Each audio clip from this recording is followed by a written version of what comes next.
අයිබෝන් යාලු හැමෝටම මම අද ඔයාලට කියලා දෙන්න හදන්නේ කොහොමද ඔයාගේ රිදී ආභරණය එහෙම නැත්නම් සිල්වර් ආභරණය ඒක ඇත්තටම රිදීද කියලා හොයාගන්න විදිහක් ගැන. අපි දන්නවා වෙළඳ පොලේ තියෙන ආභරණ ගත්තාම අපිට නොයෙක් ලෝහ වලින් හදපු ආභරණ තියෙනවා. හැබැයි ඔයා ගත්තේ ඒ ආභරණේ රිදී කියලා නම් එහෙම නැත්නම් සිල්වර් කියලා නම් අපිට පහසුවෙන්ම මේ ක්‍රමය පාවිච්චි කරලා ඒක ඇත්තටම සිල්වර්ද කියලා හොයාගන්න පුළුවන්. හැබැයි මේකෙදි ඔයාලා කිසිම දෙයක් දන්නේ නැත්නම් ඒ ආභරණය ගැන නමුත් ආභරණයේ පාට රිදී පාටට පේනවා නම් අපිට මේ ක්‍රමයේ විතරක් පාවිච්චි කරලා ඒක රිදීද කියලා හොයාගන්න බෑ.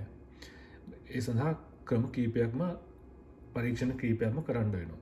හැබැයි මේ ක්‍රමයේදී ඔයාලා ගත්තේ ආභරණේ රිදී කියලා නම් එහෙම නැත්නම් ඔයාලට පොඩි හරි ඉඟියක් තියෙනවා නම් මේක රිදී වෙන්න ඇති කියලා අපිට පුළුවන් මේ පරීක්ෂණය පාවිච්චි කරලා රිදීද නැද්ද කියලා හොයාගන්න.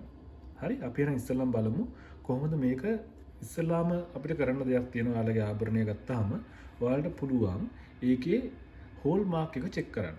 ගොඩක් වෙලාවට ජුවලරි හදන කට්ටිය ඒ සඳහා පාවිච්චි කරනවා මාක් එකක්. මොකද්ද ඒ හදලා තියෙන ලෝහය කියලා කියන්නේ. උදාහරණයක් විදියට රත්තරන් ආභරණයක් නම් අපිට පුළුවන් ඒ රත්තරන් ආභරණය ගහලා තියෙනවා 22K කියලා. ඒ කියන්නේ කැරට් 22 රත්තරන් වලින් තමයි මේක හදලා තියෙන්නේ කියන්නේ. ඒ වගේම තමයි රිදී ගත්තොත් එහෙම රිදී වල ඔයාලට පුළුවන් මේ මාක් එක තියෙනවද කියලා බලන්න. හැබැයි ඕන කෙනෙකුට වෙන ලෝහකින් හදලා මේ මාක් එක ගහුවොත් ඒක රිදී නෙවෙයි. ඒ නිසා තමයි මේ වගේ පරීක්ෂණයක් කරලා ඔයාලට පුළුවන් ඒක හොයාගන්න. උදාහරණයක් විදිහට මම ගාව තියෙනවා මෙන්න මේ වගේ කරාම්බුවක්. මේ කරාම්බුව වලට පේනවා ඇති මේකේ ගහලා තියෙනවා 925 කියලා. 925 කියලා කියන්නේ රිදී වල 92.5ක් රිදී තියෙනවා කියලා කියන්නේ.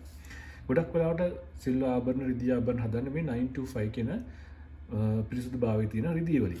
ඔයාලට පේනවා ඇති මෙන්න මෙතන ගහලා තියෙනවා. මම පෙන්නන්නම් මේක. මේ තියෙන්නේ 925. මේක රිදී වලින් හදපු ආභරණයක් කියලා තමයි මේ කියලා තියෙන්නේ. හැබැයි අපිට විශ්වාස කරන්න බෑ. ඔයාලට පුළුවන් මේක ස්ටේන්ලස් ස්ටීල් වලින් හදලත් මේක මේ මාක් එක දාලා තියන්න. ඒක නිසා තමයි මේ පරීක්ෂණයේ තියෙන ඔයාලට ඒක ඇත්තටම රිදීද කියලා හොයාගන්න. හරි ඒ වගේම තමයි මෙන්න මේ මාළෙත් මං ගාව තියෙනවා මෙන්න මේකෙත් ගහලා තියෙනවා 925 කියලා. ඒ කියන්නේ මේක බොහෝ දුරට රිදී විය හැකියි. ඔයාලට පේනද මේ පොඩි වට මෙතන ගහලා තියෙනවා 925 කියලා. හැබැයි අපි ඇත්තටම දන්නේ නැහැ මේක රිදීද කියලා. අපි මේ පරීක්ෂණය පාවිච්චි කරලා බලමු මේක රිදීමද කියලා. මේකෙදි මේ ආභරණ දෙක ලේසියෙන්ම අපිට වෙන් කරගන්න පුළුවන්. මොකද මේකේ 925 කියලා ගහලා තියෙනවා. ඒ කියන්නේ ඒක ඇත්තටම රිදී කියලා තමයි ගහලා තියෙන්නේ. අපිට මේක රිදී නෙවෙයිද කියලා හොයාගන්න පුළුවන් මේ පරීක්ෂණයෙන්.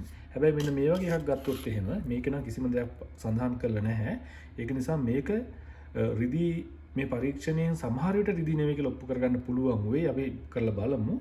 සමහර ලාට අපිට තව පරීක්ෂණ කීපයක් කරන්න වෙයි මේක රිදීද කියලා හොයාගන්න. හරි මේ මුද්දත් එහෙමයි. මුද්ද මාක් එකක් කොහෙවත් ගහලා නැහැ. අපි රිදීද නැද්ද කියලා හරියටම දන්නේ නැහැ. නමුත් අපිට මේක රිදී බලමු අපි ඉස්සෙල්ලා මේ පරීක්ෂණය කරලා මේක රිදීද නැද්ද කියලා. එහෙම නැත්නම් මේක වෙනත් ලෝහයක්ද කියලා. මේකදී ඇත්තටම කරන්න තියෙන්නේ සරල දෙයක්. ඔයාලා ඉස්සෙල්ලා මෙන්න මේ මාක් එක තියෙනවද කියලා හොයාගන්න. මේක මාක් එක තියෙනවා නම් බොහෝ දුරට ඒක රිදී වෙන්න පුළුවන්. එහෙම නැත්නම් අපිට මේ පරීක්ෂණය කරලා බලන්න පුළුවන්. හරි මේකදී සරල ක්‍රමයක් තියෙන්නේ. අපිට ඕන මේකට පොඩි කාන්දම් කෑල්ලක්. මං ගා තියෙන මේ වගේ කාන්දම් කෑල්ලක්. මේක ඇත්තටම ප්‍රබලතාවය මදි. ඔයාලට පුළුවන් නම් ටිකක් හොඳ ප්‍රබල කාන්දම් කෑල්ලක් හොයාගන්න. ඔයාලට මේක පහසුවෙන්ම කරන්න පුළුවන්. මේකදී අපි කරන්නේ මේ කාන්දම් කෑල්ල අල්ලලා බලනවා ඔයාගේ ආභරණයට. ඒක කාන්දම්මට ඇලෙනවා නම් ඒක රිදී නෙමෙයි. මොකද රිදී කියන එක කාන්දම් ගුණයක් නැහැ. හරි? ඒක තමයි සරල පරීක්ෂණ තමයි මේක. තව පරීක්ෂණ ගොඩක් තියෙනවා. අපිට පුළුවන් මේ කාන්දම් කෑල්ල අරගෙන අපි මේක අල්ලලා බලමු. එකින් දෙකට මෙතන තියෙන ආභරණ වලට. ඒකෙන් අපිට හොයාගන්න පුළුවන් රිදීද නැද්ද කියලා. ඉස්සෙල්ලා මම පෙන්නන්නම් මෙන්න මේ කරාම්බුව. මම ඔයාලට පෙන්නුවා මේකේ 925 කියලා ගහලා තියෙනවා. අපි මේක බලමු රිදීද නැද්ද කියලා. මේක කාන්දමට ඇලුනොත් මේක රිදී නෙමෙයි. 925 කියලා ගහලා තියෙන නිසා අපිට මේක ඇලුන්නේ නැත්තම් අපිට රිදී කියලා කියන්න පුළුවන්. හරි? ඉස්සෙල්ලා බලමු මේක කාන්දමට ඇලෙනවද කියලා. හරි? ඔන්න බලන්න. මේකේ කිසිම කාන්දම් ගුණයක් ඇත්තේ නැහැ. ඒක නිසා මේක 925 කියලා ගහලක් තියෙනවා. ඒක නිසා මේක රිදී වීමේ හැකියාව බොහෝ දුරට වැඩි. ඒ වගේම තමයි මෙන්න මේ කරාම්බුවත්. ඒකත් කිසිම කාන්දම් ගුණයක් නැහැ. හරි?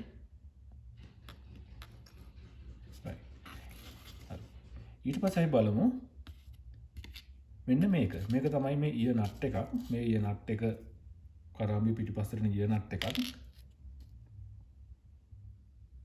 මෙන්න මේක අපි ඒක බලමු රිදීද නැද්ද කියලා. අන්න ඒක කාන්දමට ඇලුනා. ඒ කියන්නේ ඒක රිදී නෙමෙයි. මම මොකද්ද ලෝහය කියලා දන්නේ නැහැ. බොහෝ දුරට මේක ස්ටේන්ලස් ස්ටිල් වෙන්න පුළුවන්.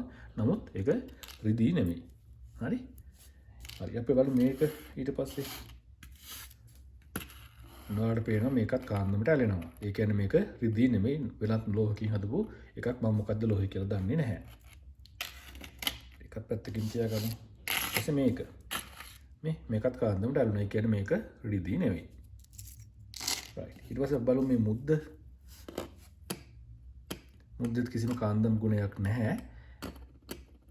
ඒක රිදී වීමේ හැකියාවක් තියෙනවා. නමුත් මේකේ 935 කියලා ගහලා නැති නිසා මට කියන්න අමාරුයි මේක මොකද්ද ලෝහය කියලා. මොකද හේතුව රිදී වගේ කාන්දම් නොවන වෙනත් ලෝහ ගොඩක් තියෙනවා. උදාහරණයක් විදිහට ගෝල්ඩ් කෙනෙක් කාන්දම් ගුණයක් නැහැ. ප්ලැටිනම් කෙනෙක් කාන්දම් ගුණයක් නැහැ. පැලේඩියම් කියන ලෝහයේ කාන්දම් ගුණයක් නැහැ. කොපර්, පිත්තල, ටයිටේනියම්, ඒ වගේම ටංස්ටන් කාබයිඩ්, ඇලුමිනියම්, නියෝබියම් මේ කිසිම ලෝහයක කාන්දම් ගුණයක් නැහැ. ඒක නිසා මේක මම ගත්තේ සිල්ව මුද්දක් කියලා තමයි. නමුත් මේකේ මට අර හරියටම කියන්න බෑ මේක හෝල් මාක් එක නැති නිසා. හරි? අර වෙනත් ලෝහයක් වීමේ හැකියාවකුත් තියෙනවා. හරි? ඊට පස්සේ බලමු මෙන්න මේ පෙන්ඩන්ට් එකක් මෙතන තියෙනවා. මේකත් අපි බලමු කාන්දම් ගුණයක් තියෙනවද කියලා. මෙන්න මේකත් හැබැයි 925 කියලා ගහලා තියෙනවා. බලමු. මේ වලට පෙර 925 කියලා ගහලා තියෙනවා. එහෙනම් මේක රිදී වීමේ හැකියාව 100%ක්ම තියෙනවා. මොකද මේක කාන්දම් ගුණයක් පෙන්වන්නේ නැහැ. ඒකත් අයින් කරගමු. ඊට පස්සේ වලට තව මම කියලා දෙන්න කාරණයක් තියෙනවා. මෙන්න මේ මාළය ගැන. මේකත් රිදී මාළයක්. මේකේ මෙතන ගහලා තියෙනවා 925 කියලා මෙන්න මේකේ. මෙන්න මේ කැලේ ගහලා තියෙනවා.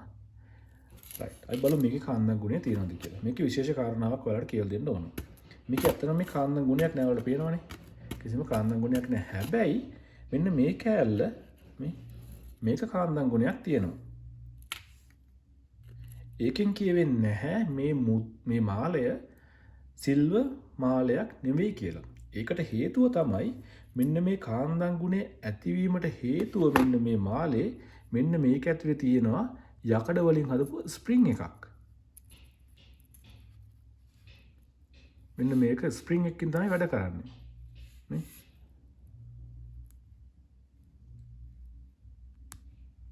මෙන්න මේ ස්ප්‍රින්ග් එක නිසා තමයි මෙන්න මේ කැලලට විතරක් කාන්දම් ගුණයක් ආවේ. හැබැයි ඒකෙන් කියවෙන්නේ නැහැ මේ මාලය සිල්ව නෙවෙයි කියලා. මේ ඇතුලේ ස්ප්‍රින්ග් එක තියෙන නිසා තමයි මෙන්න මේ කාන්දම් ගුණය එන්නේ. ඒක නිසා ඔයාලා රැවටෙන්න එපා. මේක කාන්දම් ගුණය තිබ්බොත් එහෙම මේක සිල්ව නෙවෙයි කියලා. මේක සිල්ව මාලයක්. මේ කාන්දම් ගුණයක් නැහැ. හැබැයි මේ කැලේ කාන්දම් ගුණයක් තියෙනවා. ඒකට හේතුව ඒක ඇතුලේ තියෙන ස්ප්‍රින්ග් එක. හරි? ඔන්න ඕක තමයි සරල පරීක්ෂණය මට කියලා දෙන්න ඕනුනේ. ඔයාලටත් පුළුවන් ඔයාලගේ සිල්ව ආභරණය පරීක්ෂා කරලා බලන්න. මෙන්න මේ වගේ කාන්දම් කැලලක් අරගන්න, අල්ලලා බලන්න.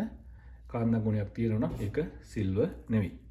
මේක එක පරීක්ෂණයක් විතරයි. තව පරීක්ෂණ ගොඩාක් තියෙනවා. ගෙදරින් දැන් කොහොමද මේ සිල්ව අඳුරගන්නේ කියලා බලන්න. මම මේ පරීක්ෂණත් ඉදිරි වීඩියෝ වලින් එකින් එක වලට ගෙනත් දෙන්නම්.